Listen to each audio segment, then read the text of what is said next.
Discerning the voice of truth, a journey to inner clarity and liberation. After the confrontation, there was no going back. I had stepped into the light of truth, and from that moment on, everything changed. The clarity that came with discernment was like a flood washing away years of confusion, guilt, and fear. I could finally see things for what they were, and more importantly, I could hear the voice of truth within me. Have you ever had a moment when everything just clicked? When the chaos in your mind suddenly quieted and you could hear that small, still voice guiding you with absolute certainty? That was what happened after the confrontation. For the first time in my life, I could hear the voice of truth clearly, and it was louder than the lies that had once dominated my thoughts. Discernment is more than just recognizing deception. It's about learning to trust the voice of truth within yourself. For years, I had been taught to doubt myself, to question my instincts, to rely on others, especially my father, to tell me what was right.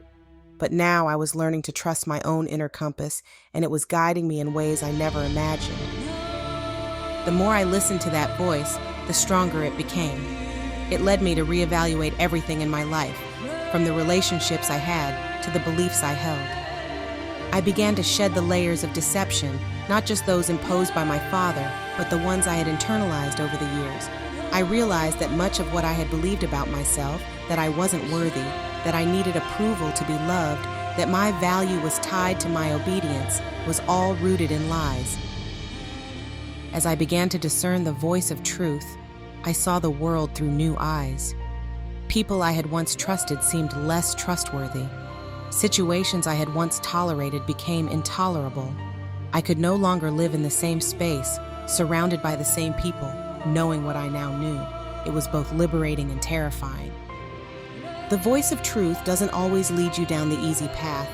It often calls you to make difficult decisions, to walk away from things that no longer serve you, even when it means stepping into the unknown. And that's exactly what I had to do.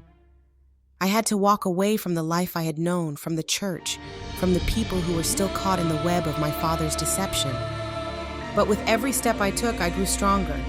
The more I trusted my discernment, the more confident I became in my decisions. I no longer needed to seek validation from others or question whether I was doing the right thing. I knew. The voice of truth was guiding me, and I was finally free to follow it.